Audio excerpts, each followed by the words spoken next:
I guess let's just jump into talking about hypocrites breaking civil rights law, man, and this weird SJWs. SJWs. They really know how to scream. But we'll start with this. Yeah. We'll start with this tweet right here. Sure, Check this yeah. out. Let's go into that. Here we go. The Pulitzer Center. For those that aren't familiar, the Pulitzer Prize it's for journalism, but it's also for like writing and stuff too. I think it's nonfiction. I think they do fiction though. Yeah, I think they give you awards for a lot of stuff. And it's like you get this little, I don't know if they give you a physical award. I think you do. You get like this brass thing with like a guy's face on it or something. Okay. And they give you 10 grand. That's my understanding. And they tweeted this and they're getting ratioed. Now, I might point out the ratio is relatively small because nobody cares about the Pulitzer Center for the most part. Yeah. But it says, we recognize that our mission to raise awareness of underreported global issues through journalism and education can only be achieved by actively cultivating diversity, equity, and inclusion in our work internally and externally. Read our full statement here. No, I'm not going to read your full statement for your religious proclamation. I'm not interested. But it is a bummer because this is like a direct statement of like the core of journalism being like, we have adopted religious dogma at the core of our mission. And now I've seen some journalists say that they've basically warned you. If you want to win an award, you have to do this. You have to say these things. And then, you know, the 1619 Project? I've heard of it. Yeah, we've talked about it a bunch of times. You know about it. Oh, yeah. Yeah, basically it's fake news. They made some stuff up. Like it was all made up, basically. Fake history. Yeah, so for those that aren't familiar, it was basically the New York Times wrote a series of essays written by people who just made stuff up. They said that America was like a slavocracy, that everything in American history was designed to perpetuate slavery. None of this is true. It's like historians came out saying, what is this? Who wrote this? This is ridiculous. Like, it's not true. In fact, a lot of the founding fathers, they could have done better, I'll tell you what. But they directly opposed slavery from before even the inception of the United States. And I was reading about it. They said that the only reason slavery was permitted within this new country was because they didn't have the support to defeat the British in a revolution without certain states that had slaves. So I'm not a fan of that. That's like, it seems like you're willing to sacrifice your principles for power. Yep. I don't like it. But hey, man, look, the Declaration of Independence, the Constitution, these have been tools for dismantling oppression. And now we're coming to a period where the pendulum is just swinging all the way in the other direction. Seems like it, yeah. Yeah, now it's like we were mentioning earlier, the left has become this dogmatic religious entity. But the problem is it was like a buildup where liberals were the left in this country for a long time. They took over, inherited a lot of institutions, journalism, media. Rural outlets started, decaying due to the internet, like smaller papers and stuff. And now that urban liberals dominate this, they're all being replaced by religious zealots.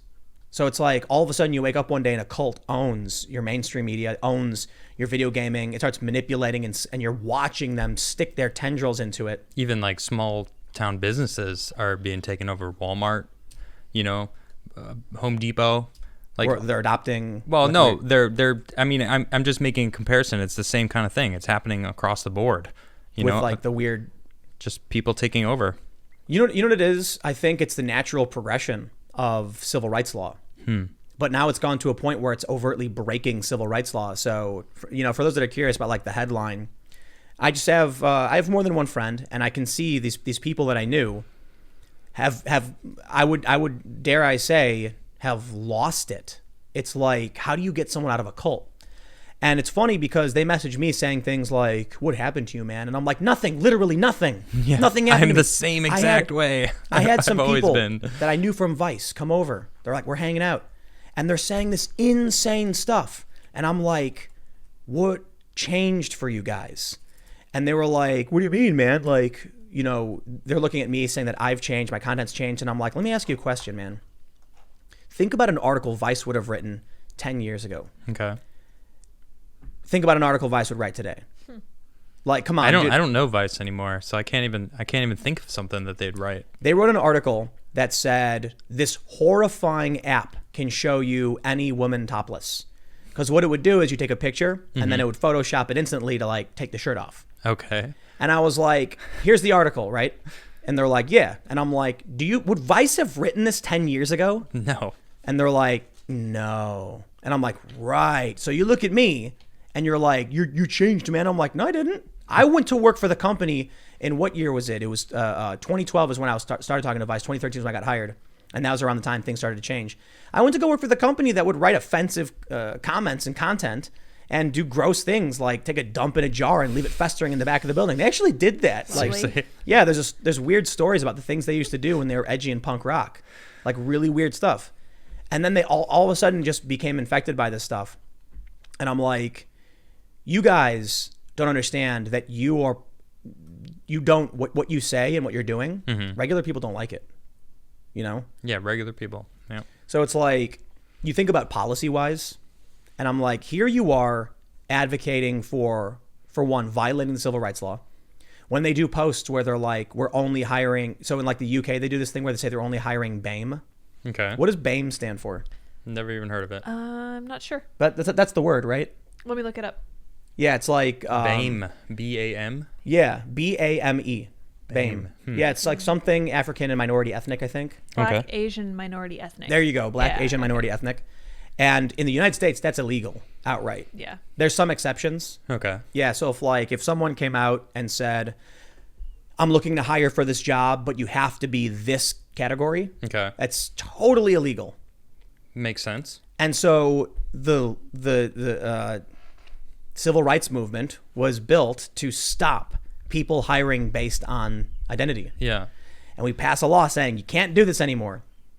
And now they're doing it. Now the people who claim to fight against it, they're Yeah. the same. It's like it's like the pendulum swinging the other direction. Yep. That's all I was thinking. The pendulum swings. They're trying so hard to be not racist that they're racist, or does it not even swing the other way? Maybe it's just swung back.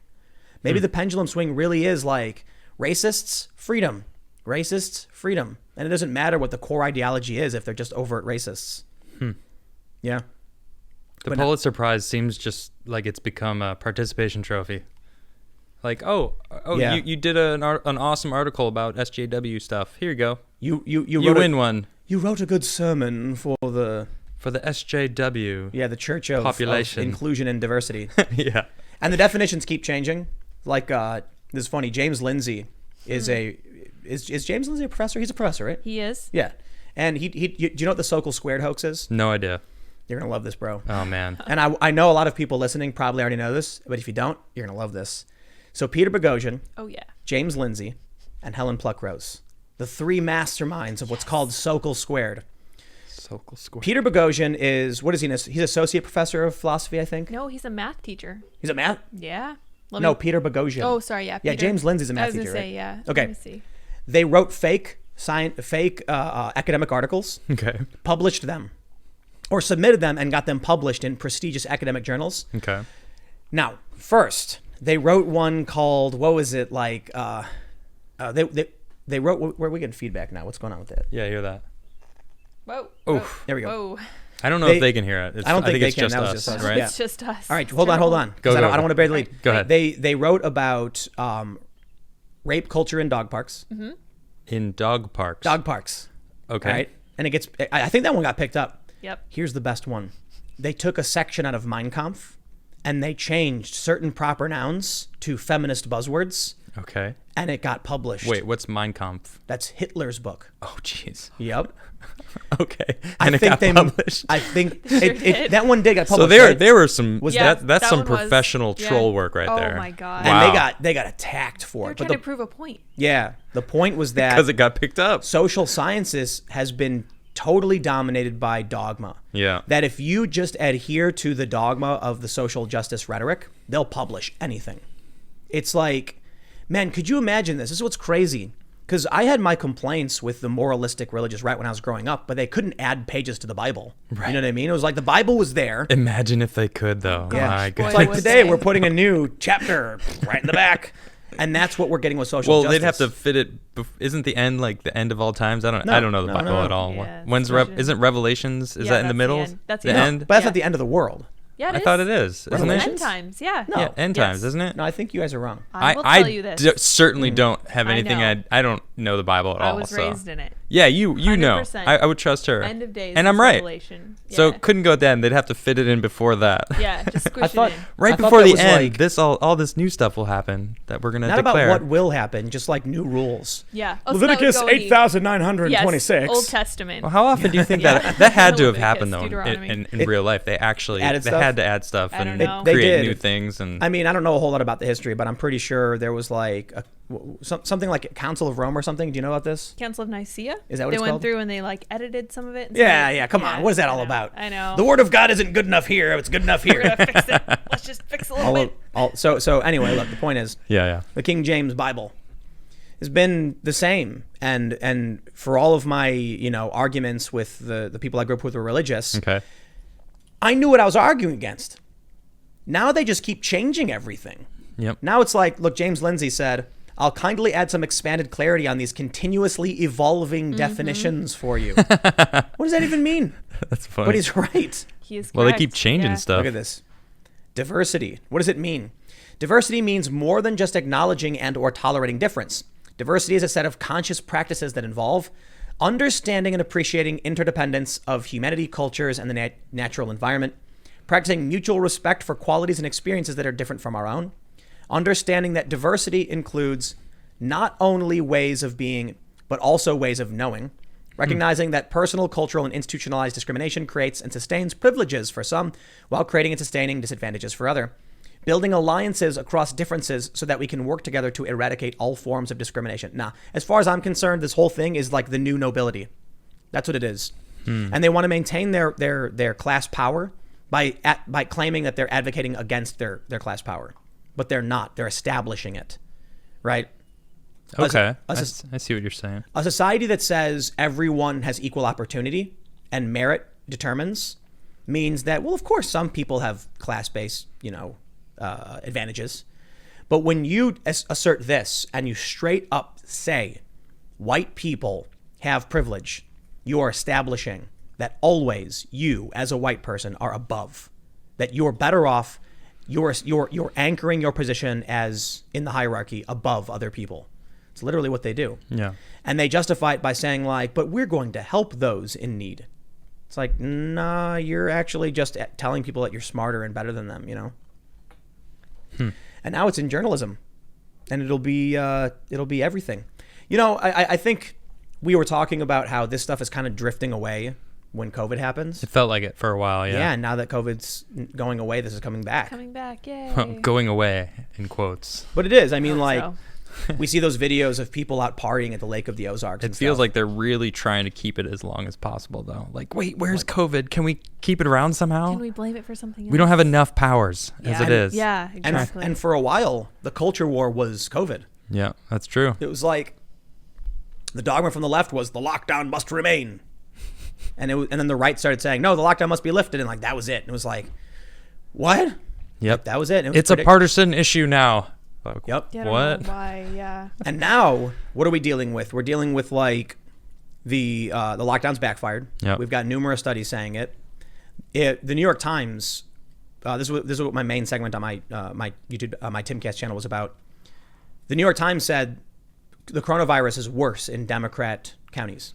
Yeah, Like- I didn't see that video. We talked about it before you recorded it, though. It's interesting. If you live in an area where Hillary Clinton won, you are more likely to be negatively impacted by COVID.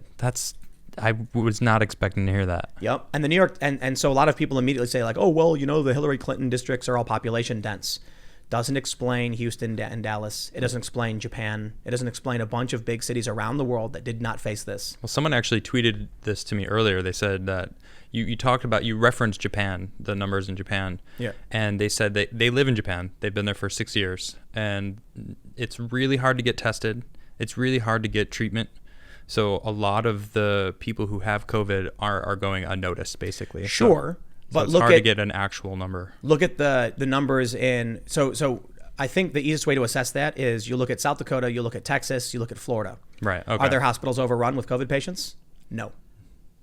So testing aside, Yeah, that the answer actually is has no. got me thinking, which hospitals were overrun? In New York, there were. There was. Yeah, Some absolutely. hospitals went overrun? Okay, Definitely. Okay. I mean, there's videos of this. And then Italy, too. why didn't they use those extra hospitals that they set up then? Javits was used. It was the used. Javits Center. Okay. And I'm not sure about the boat.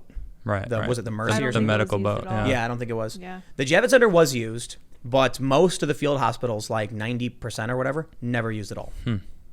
So now they're just keeping everything locked down. So technically, it whatever was reason? a partisan issue. Yeah. Weird, right? Right. Yeah, in many ways. Yeah, so the policies of look, we look at that data and we can't say exactly which policies. We can't say the extended lockdowns were wrong. So Texas was one of the last to lock down and one of the first to open, according to the New York Times. Okay. Texas also had almost none of the problems of New York. New York was one of the first to lock down, and Washington was one of the first to lock down, and they had it really, really bad. Yeah. And then we saw this is what blows my mind. Andrew Cuomo comes out and does his thing on the daily basis, and he's like, "Look at this! 66% of people getting sick are at home. Better extend the lockdown another month and a half." Yeah. Like, wait, what? You're taking people out of the jails and then putting them in the place where they're getting sick? And then taking Yep. sick people and putting them in places where the most people who are going to get it the most, the old people's homes, that's where they're Nursing putting. homes. Yeah. Yeah. The nursing homes. Like, why would you put? Like, of course, those are Well- the people that are getting killed. Yeah. Why are you putting people in there? Adam, Oh, that was Trump's fault.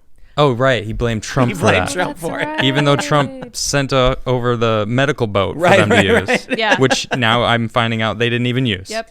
I don't know why. How they does that didn't make use- any sense? I don't know. Does not. I don't know why they didn't use it. Quote. I mean, look, Is that just their go-to? Oh, am I being blamed for something? No. Trump did it. It's Trump's fault. It Yeah. is. That's it their is. go-to. Listen, when so Trump sick of that. when Trump says, "I want the states to reopen," they'll go, "Yeah, you can't make the states reopen because you don't have the authority." And Trump goes, "I have the authority. I have supreme authority." And all the journalists are like, "No, you don't," and he doesn't. Yeah. But then when the states are falling apart, they're like, "Trump should have locked down sooner." You just told him he couldn't do it. Yeah. It's when the problem, when it's their fault, it's Trump for doing it. And they But- need money. But then when Trump wants to change things, say you're not allowed to because you don't actually have the authority to do it. Yeah, Yeah. still need Oh money. yeah, and they want money. Yeah, they do need. They do Oh want man, money. I love it. Oh yeah. Man, they need money. It reminds me of the greatest story ever told by George Carlin. It sounds familiar. I It's might have the- heard it. Yeah. I don't know if you've ever seen the Zeitgeist documentary. I have. Yeah. It opens with him saying like the greatest story ever told, and then he talks about religion. He drags religion. Oh yeah. But then he that's right. ends by saying, there's a man in the sky and he needs money. And that reminds me of what these governors are doing, where it's like they've shut down, they've destroyed their economies, they've locked people out of their buildings, they've threatened them with arrest. Now that there's no tax revenue coming in, they got to go to the federal government because they need money. Mm-hmm. They can rag on Trump all day and night. It's all his fault. Yeah, that's what Phil Murphy's doing. Phil Murphy in New Jersey. Yeah, so he Yeah. was like, we desperately need federal funding, and by the way, all our medical professionals are going to run out of work, and we're going to have to fire all the paramedics. Give Dude. us some money. He actually said they're going to fire medical professionals. Wow. This is the problem I have with the, kind of loop it back in with like the culture war SJW stuff, is I had a friend message me saying the government should provide for everybody. They should provide for healthcare and food and cover rent, or like a moratorium on rent and evictions while this is happening. And I'm like, that is such a fairy tale view of the world, man. Yes, the good old government fairy will float down your chimney and sprinkle their little magic cane, and poof, a cornucopia of fruit and vegetables and bread will pour out, and they'll smile like a Disney movie. What a and lovely image. lovely I like image. that. Imagine Uncle Sam, but fat with wings, and he floats in, and it's like Disney animation, and he goes like, Okay, whoa. It just now got turned really to a terrible. nightmare. Yeah. My God. I no, don't want to imagine that. and then when you Fat wake Uncle up, he Sam goes, coming? "You I want you. Like, To eat you want this- me? to eat this bread I made," and you're like, "Thanks, Uncle Sam." Do you know the government used to give people cheese? Government What? cheese. Government yes. used to give people cheese, bro. Government cheese. Yeah. Real cheese. Mm. Yeah. Oh, real was- cheese, not fake cheese, Yeah. huh? The government used to give people Yeah, cheese. Who knew? I mean, I'll take some chow cheese from the government. No, it was nasty. It was nasty stuff. Look at this. Ew. Government cheese. It looks gross. It's real. Wow. One big, huge block of cheese. Government cheese is processed cheese provided to welfare beneficiaries. Could you imagine Oh wow. Ronald Reagan actually like coming to your door? Is that and being Reagan like, holding a big block of cheese? "Here's cheese, buddy. You're hungry?" No. Not Yeah. anymore. I think Is Velveeta the same as government cheese? Ooh. You won't soon forget it. Its flavor was described as somewhere between Velveeta and American. Huh. The government made its own cheese and gave it to Sound that people. bad. So they weren't trying to Oh. sell it or anything, huh? No, it was like their equivalent of food stamps. Oh, They'd give you a block of cheese. here you Good go. source of calories. The government comes down. So, okay, I'll tell you what. Maybe if people grew up in the 50s and they got cheese, they're like, the government should give us cheese again. I demand. Cheese. But anyway, Remember when they gave us cheese? my I miss those Yeah. days. I don't know how I'd feel. Like, what is like it was like does it come in a cooler or like? Oh no, because they're shelf Velveeta. stable. Yeah. Yeah. Velveeta is shelf stable, Man. Blah. Blech. Yeah. No. No thanks. Yeah, thank I'm you. good. No. I mean, it's American cheese. What do you expect? I be never worse. liked American cheese anyway. Yeah, I didn't Food either, stamp but- recipients and the elderly receiving Social Security in the U.S. got government cheese Oh man. and food banks. It was processed cheese used in military kitchens during World War II, Oh wow. and had been used in the schools since the 1950s. So I guess they had too much. They made a bunch of cheese for the Surplus. war, and so they were like, "Give people cheese." Wait, man. when were they actually giving away this cheese? In the 50s? Oh, it was in the 50s. Okay. yeah, in the okay. 50s. That's crazy, right? Anyway, back to the main Interesting. point. I don't know how we got here. Random. No, because I'm talking Oh, about Yeah. Okay. I my, remember. my friend who's gone completely down the cultist rabbit hole. Okay. And it's shocking to me That's hard. that they used to be normal and then something happened to them. And it's like I was explaining early on, like nothing happened to me, dude. Like there's a reason I left Vice. Everyone started going crazy. I'm very individualistic. I'm very headstrong. I know what I'm doing, where I'm going. Yep. The things that I've talked about policy-wise, it's like Bernie Sanders in 2008 or whatever. Was like, we got to build a wall. Bernie, we said border fence or something. Okay. We need a barrier between this country and Mexico. Because and then even recently with the New York Times, he said illegal immigration depresses wages. And I'm like, these are facts that every Democrat supported. But now they've all gone so far left on this cultist rabbit hole. They're like, we got to stop deporting people and let them work here. It's like, wait. And give them health insurance. It's Yeah. like, wait, we don't even have health insurance as Americans. Yeah. Why are you jumping over to giving other people Jumping health the insurance? gun there a little How does bit. that make any sense? Thanks for checking out this clip from the Timcast IRL podcast. We do the show live Monday through Friday at 8 p.m. If you want to catch the full show, tune in to this channel, subscribe, hit the like button, or check us out on iTunes and Spotify, and we will soon have this podcast up for free on all podcast platforms. Thanks for hanging out, and we'll see you all in the next episode.